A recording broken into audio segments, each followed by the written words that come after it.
Guys, welcome to the channel. Something a bit different today.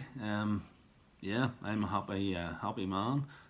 This video is a bit of a proud daddy moment, and you're welcome to watch along and see how my daughter Ellie gets on. She's 15 and she's been in the RC for quite some time, but only this year has she decided to actually go racing. She's actually stole one of my old racing buggies. It was a Tekno Eb48.4 and she'd done surprisingly well, and she has been bit by the bug. So for Christmas she got an Eb48 2.0 to build, and we spent Christmas evening, Boxing night, and the day after Boxing Day, a few hours during the day, and she got the thing built no problem whatsoever. So I thought I'd put together this wee video and talk you through some of the things that we've done, some of the things that we noticed with the build, and some wee tips and tricks that I do along the way. Excuse my dog, that's the main man Harvey in the background barking. I'm sure he'll make an appearance at some stage. But thanks for watching, and leave a comment, like, share, all the rest of it, and let me know what you think of the video and anything I could do better. See you shortly.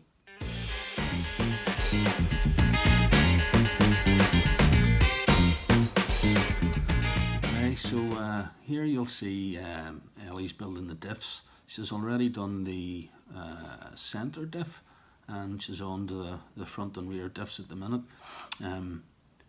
Problem that she found, which I also found, whenever you're trying to screw the gear onto the diff itself, lining the 4 screws up to get in through the diff housing is extremely difficult.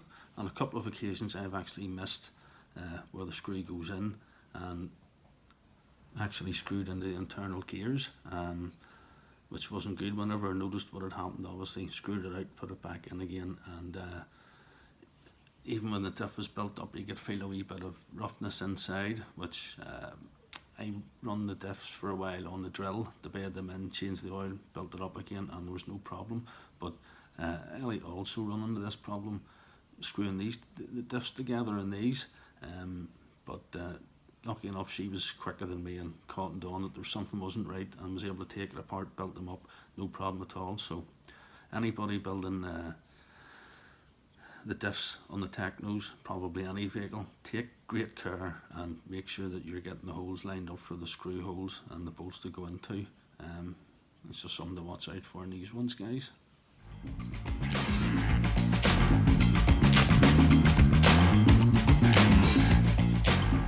So as you can see here, she's getting on really well. She's got the diffs into the gearboxes and starting to build up both front and rear end, putting the shock towers on and rear wing mount, getting everything ready to move on to the next step. But no issues here, everything went plain sailing, and no real tips other than to go with the manual and do what it says. Everything was straightforward enough and all good.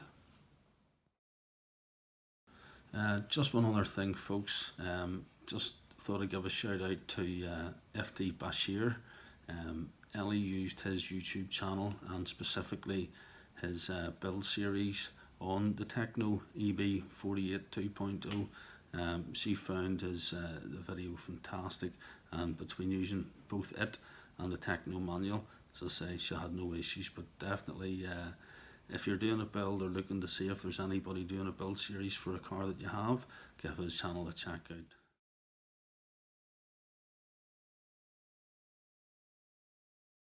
Another top tip, guys, whenever you're building your diffs, write down what weight diff oil you have in your diffs.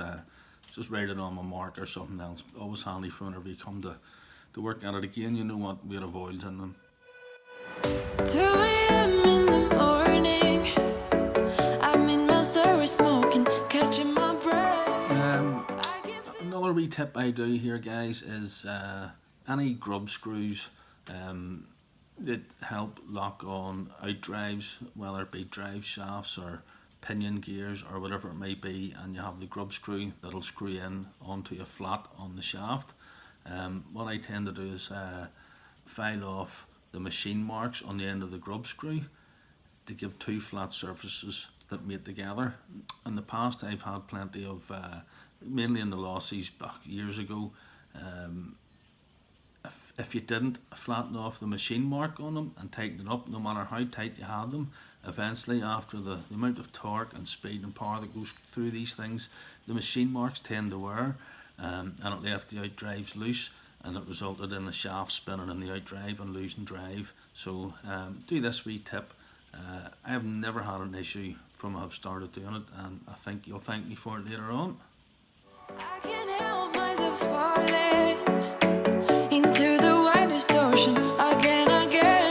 Can't forget, you got me wrapped around it. You feel me, your body wrapped around me. Good mistakes, oh, you got me looped about it. You and me got me losing sleep. I'm in too deep, like an overdose. You're the antidote.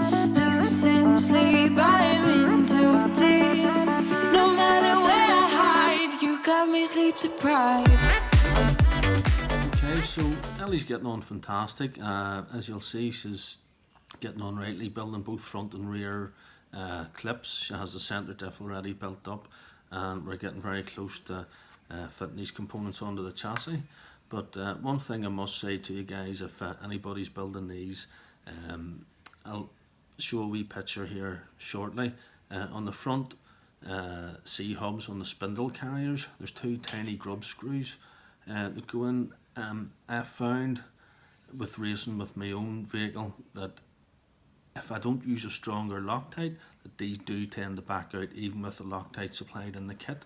I cleaned the threads, removed them, put a stronger Loctite in, tightened them up, and I haven't had any issues since.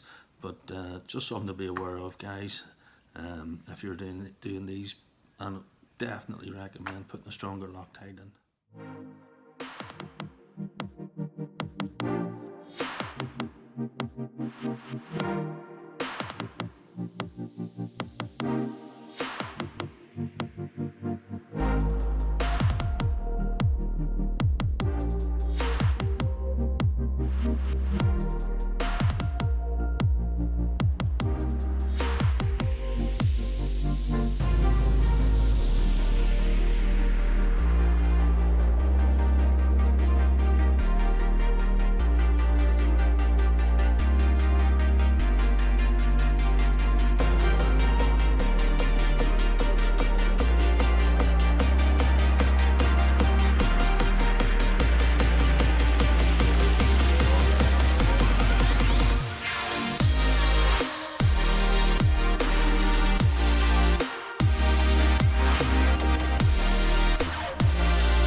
So this is where things really start to take shape now.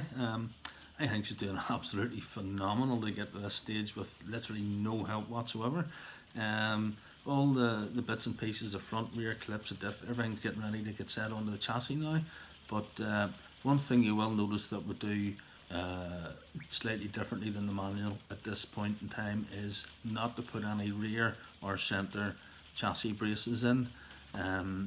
And on a plus note to that, also the centre chassis brace, where it sits and the diff cover goes on the top, if you leave that brace out, there's a void, and what you'll notice in the packet is there's a little part, wee plastic part, which looks like a jigsaw piece. It actually slides in underneath. I will post a photograph of it if I can find one here just at the end of this, but yeah, stay tuned, see how it turns out. Coming on well.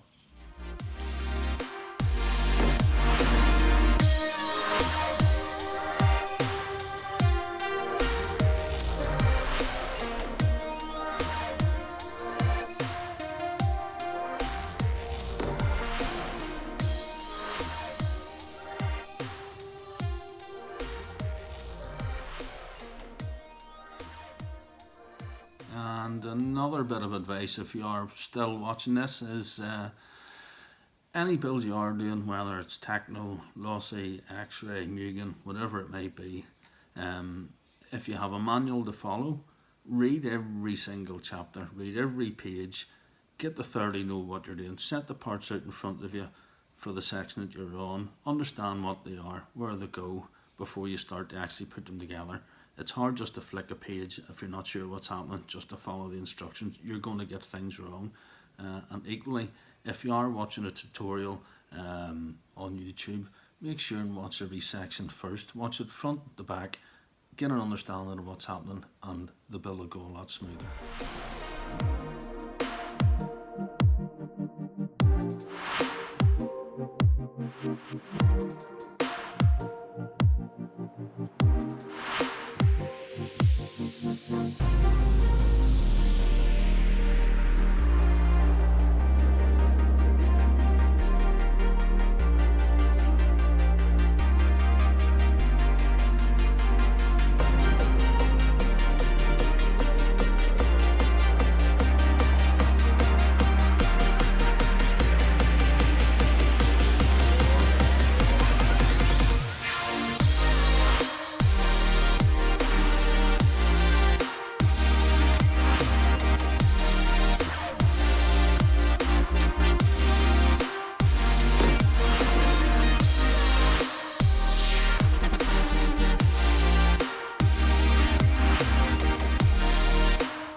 Okay, now we're getting somewhere now.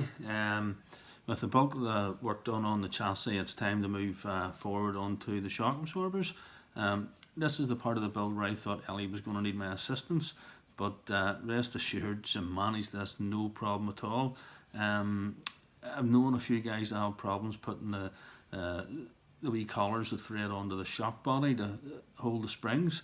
With a wee O-ring inside, no problem, fitted them, screwed them on, done the whole heap herself, including the emulsion build, the bleeding, everything else. But watch along and you'll see how she gets on.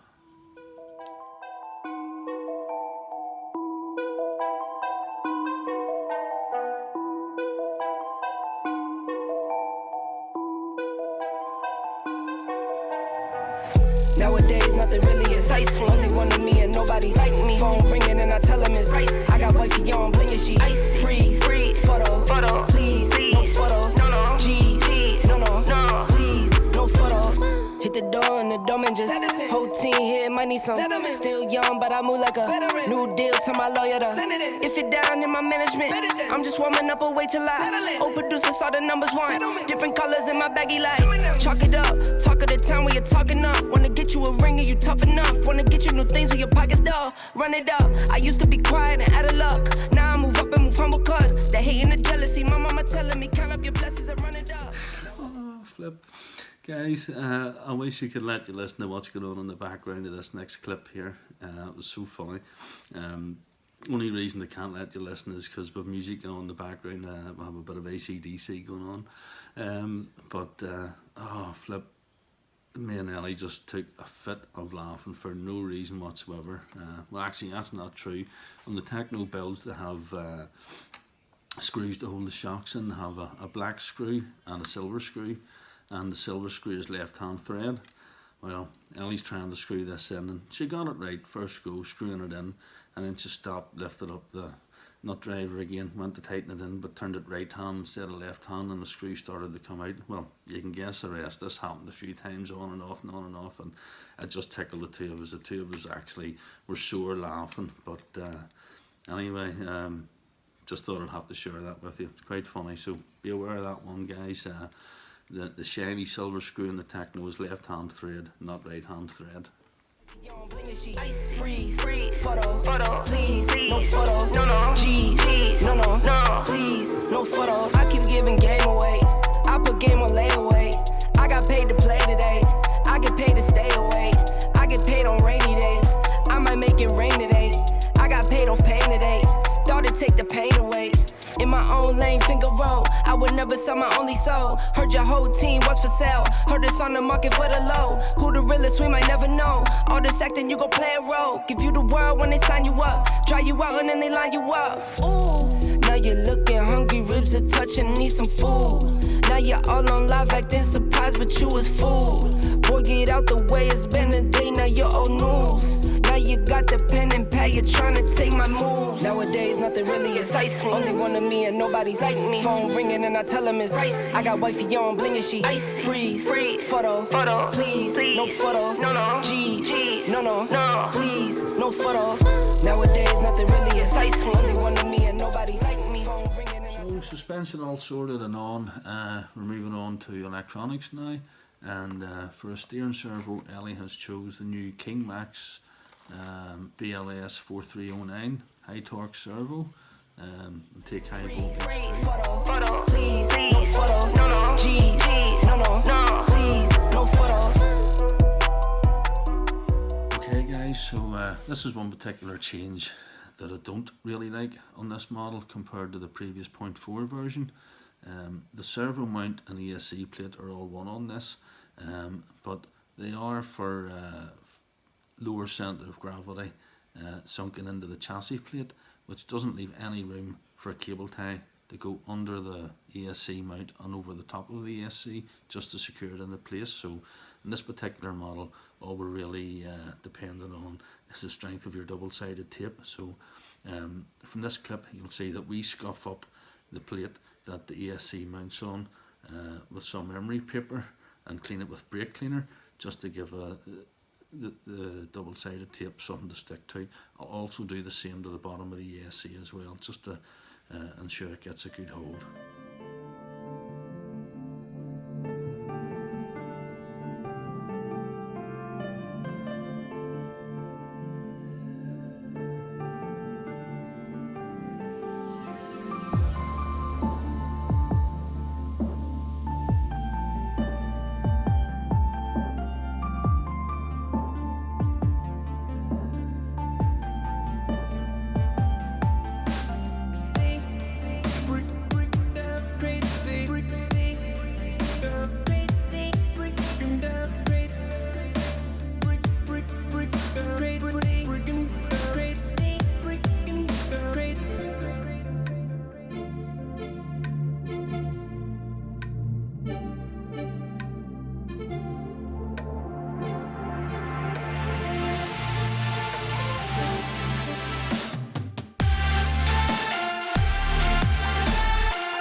Okay, so moving on to the receiver box now. Pretty straightforward, just a couple of screws underneath, a couple of screws for the lid, and there's blanking holes there for if you want to run a transponder, which we will, but rather than lose the screws, Ellie's just going to screw them into place now until the transponder arrives. But one thing about this receiver box, is not very waterproof. There's a huge big hole in the side for all the wires to go through. It's too big, it's not needed. So I tend to put a piece of foam in there which is bigger than the hole, and by the time you screw it on, it helps keep a lot of dust and moisture out of it. But that's something you're going to need to address yourselves, guys, if you're running one of these rigs. The receiver box is not waterproof. It's not even what I would say dust proof, so it will need addressed.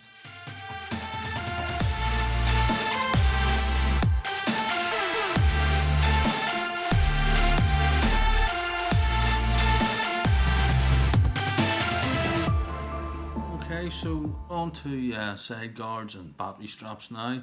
I don't use the side battery guards purely to give the chassis a little bit more flex, and they're not required to hold the battery in. We run 4S batteries between the two end guards and the large Velcro strap. It's more than enough to hold the batteries in place. Another thing we do on the side guards, the screws to hold the side guards on, screw down through the side guards and into the chassis. Now it doesn't say in the manual to use Loctite on these threads, but I do anyway, just in case, because the last thing you want is a side guard coming off and get caught in your wheel in the middle of a race. So I put a wee bit of Loctite on the very small bolts holding the side guards on here. Getting close now. So we're on the fitting the motor stage and pinion and whatnot. But the motor we're fitting is the it's a Rocket Taurus 4265. Let me just check. Yeah, 4268. 4268, and it's a 1950 kilovolt motor. Should be ideal for the 1/8 buggy. I'm currently running 2000 kilovolt in my buggy, and it's more than enough. So this motor will be perfect for what Ellie has to do. Also, we're on the 16 tooth pinion. Pretty sure it'll do fine for just about everywhere. But we'll get the motor fitted, the pinion fitted, and I think that'll just about do us for this build for the moment. I would say you can tag along and join us for another video when we'll actually be fitting the ESC and servo horn and doing a wee bit of soldering, and then possibly another video after that for painting of the shell. Again, Ellie wants to do all this on her own, so I'll record, do a bit of narrating over it, but essentially all the work you'll see will be carried out by my 15-year-old daughter. So proud daddy moment, as I said earlier.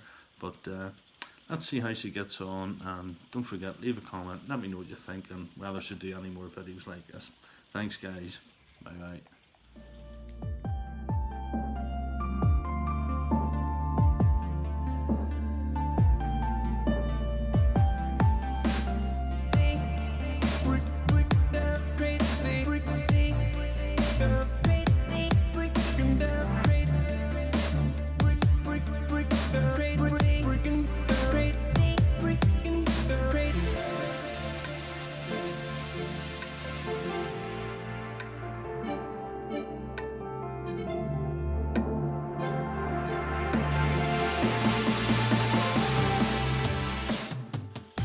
As always guys, thanks for watching.